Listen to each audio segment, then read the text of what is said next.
दोस्तों नमस्कार। दोस्तों अगर आपने बैंक या क्रेडिट कार्ड के जरिए कभी कोई लोन लिया है या फिर आप कोई भी लोन लेने की सोच रहे हैं तो आपको ईएमआई की जानकारी और उसकी कैलकुलेशन की पूरी जानकारी होना बहुत ही जरूरी है। जब आप बैंक से कोई लोन लेते हैं तो बैंक आपसे ईएमआई के जरिए ही रुपए वापस लेता है। अब प्रश्न ये उठता है कि ये ईएमआई क्या है और कैसे काम करती है। दोस्तों इस वीडियो में हम बात करने वाले हैं कि ईएमआई क्या होती है, कैसे काम करती है और ईएमआई की कैलकुलेशन एक्सेल में कैसे की जाती है। तो चलिए शुरू करते हैं अपना वीडियो। सबसे पहले हम बात करते हैं कि आखिर ईएमआई होती क्या है। दोस्तों ईएमआई की फुल फॉर्म होती है इक्वेटेड मंथली इंस्टॉलमेंट। हिंदी में इसका अनुवाद इस प्रकार से होगा, मासिक किश्तें।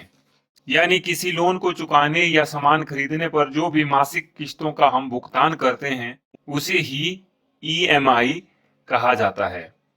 लोन के पूरे अमाउंट को मूलधन यानी प्रिंसिपल अमाउंट कहते हैं और उस पर दिए जाने वाले एक्स्ट्रा अमाउंट को इंटरेस्ट यानी ब्याज कहा जाता है। जितने वक्त में यह पूरा रुपया पैसा दिया जाता है उस टाइम पीरियड को समय कहते हैं। आज हर किसी को लोन की जरूरत पड़ती है।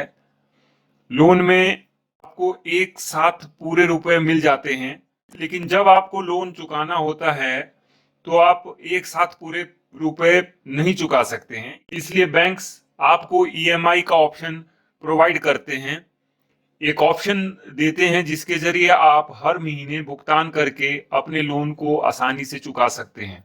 जब आप ईएमआई यानी मासिक किश्तें चुकाते हैं तो इसमें आपके मूल रुपए यानी मूलधन प्रिंसिपल अमाउंट के अलावा जो आपको ब्याज पड़ता है उसका भी कुछ हिस्सा शामिल होता है। यानी जो आपकी मासिक किश्तें होती हैं उसमें ब्याज के रुपए भी जोड़ दिए जाते हैं। तो ब्याज के रुपए और मूलधन को जोड़ करके आपकी मासिक किस्त बनती है। उस किस्त को बनाने का जो फॉर्मूला है वो एक्सेल में हम कैसे अप्लाई कर सकते हैं, किस प्रकार से हम जान सकते हैं कि हमारी हमारी ईएमआई यानी मासिक किस्त किसी एक विशेष धनराशि जो लोन में हम लेंगे उस पे कितनी बनेगी। आप स्क्रीन पे देख सकते हैं दोस्तों, यहाँ पर मैंने पहले से एक्सेल में आपके लिए सारे फॉर्मूला लिख करके तैयार रखे हैं। यहाँ पर आप देख सकते हैं, यहाँ पे लिखा है इनपुट ग्रीन सेल्स ओनली, यानी आपको इन ग्रीन सेल्स में ही इनपुट देनी है और यहाँ पर आपका रिजल्ट आएगा, जो आपका रिजल्ट आउटपुट में आएगा। और यहाँ पे पूरे चार्ट में आप इसको समझ सकते हैं।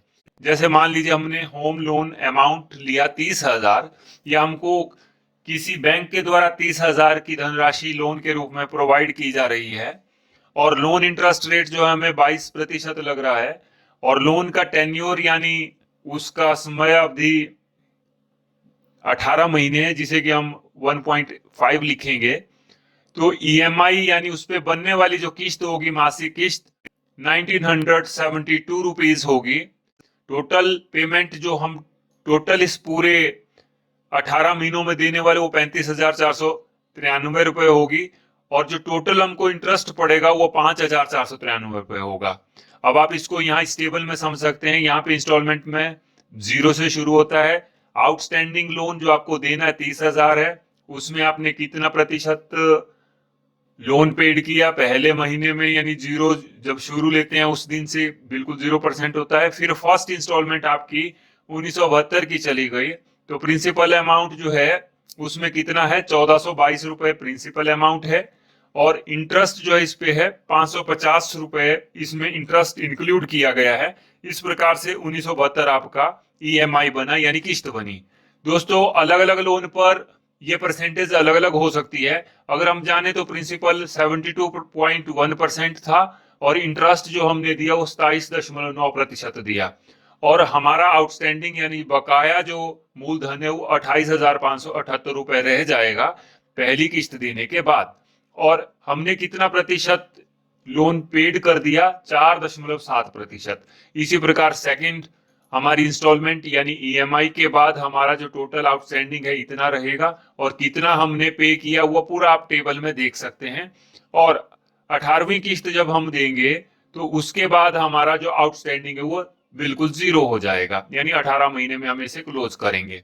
दोस्तों इसी प्रकार से एक और उदाहरण हम लेते हैं, जैसे 1 लाख रुपया हमने लिया और इस पे जो इंटरेस्ट रेट है वो 10% है और ड्यूरेशन 1 ईयर हमने लिया, तो हमारा ईएमआई जो बनता है 8,792 रुपये बनेगा और जो इंटरेस्ट होगा वो 5,499 रुपये होगा। इस प्रकार से इस टेबल में हमने फॉर्मूला पहले से लगाए, यहाँ पर इनपुट देना इसलिए कोई फॉर्मूला नहीं है, यहाँ पर हमने टाइटल दिए हैं तो कोई फॉर्मूला नहीं होगा। यहाँ पर दोस्तों हमने क्या किया है, जो लोन इंटरेस्ट रेट होता है उसको ईयरली यहाँ लिखा गया है, इसको मंथली में डिवाइड किया, इसके लिए फॉर्मूला C5 यानी इस सेल का एड्रेस डिवाइडेड बाय 12। इसी प्रकार से जो हमारा यहाँ पर आने वाला टाइम पीरियड है वो ईयर में है, उसको हमने बदल करके मंथ में कर दिया है। जैसे यहाँ पर हम 1 करते हैं तो अपने आप ये 12 हो जाएगा। इन दो सेल्स में ये वैल्यू इसलिए रखी है ताकि यहाँ पर कैलकुलेट कर सकें। दोस्तों यहाँ पर फॉर्मूला ईएमआई के लिए जो लगता है वो पीएमटी है। पीएमटी जो एक्सेल का बिल्ट इन फंक्शन है जिसका यूज हम कर सकते हैं, हम लिखेंगे इक्वल टू पीएमटी और उसके बाद आपने एड्रेस देना है D3। जो आपका इंटरेस्ट रेट है, जो आपका मंथली इंटरेस्ट रेट है वो आपने यहाँ दिया D3 में। उसके बाद D4 में आपने क्या दिया, आपने टोटल नंबर ऑफ पेमेंट्स यानी कितने मंथ में रिटर्न करना वो दिया। उसके बाद आपने C4 यानी आपने मूलधन दिया। बस इतना आप करेंगे, ईएमआई निकल के आएगी। प्रिंसिपल री अमाउंट में कुछ नहीं है, हमने वही लिखना है जो हमारा अमाउंट होता है लोन का। हमने टोटल जो पेमेंट निकालनी है उसके लिए फॉर्मूला इस प्रकार से है, C8 यानी जो ईएमआई बन के आएगी मल्टीप्लाई बाय 12 मंथ यानी आपका टाइम ड्यूरेशन और आपका टोटल पेमेंट निकल के आएगी। और टोटल इंटरेस्ट के लिए जो फॉर्मूला है C10 minus C9, C10 minus इनको जो माइनस करके निकल के आएगा वो हमारा इंटरेस्ट बन के आएगा। और यहाँ पर जो फॉर्मूला हमने लिए हैं अगर आप ध्यान से देखें दोस्तों, आप इस शीट को इस वीडियो के डिस्क्रिप्शन से डाउनलोड कर लें और सभी फॉर्मूलों को खुद देख लें, जान लें और समझ लें। बहुत आसान है, इसमें करने के लिए ज्यादा कुछ नहीं है। लेकिन अगर आप एक बार इस तरह से होम लोन ईएमआई कैलकुलेटर बना लेते हैं, बिजनेस लोन ईएमआई कैलकुलेटर बना लेते हैं या पर्सनल लोन ईएमआई कैलकुलेटर बना लेते हैं तो बड़ी आसानी से जान सकते हैं किस प्रकार से बैंक्स आपको ईएमआई पर सस्ते ब्याज दरों पर लोन प्रोवाइड करते हैं।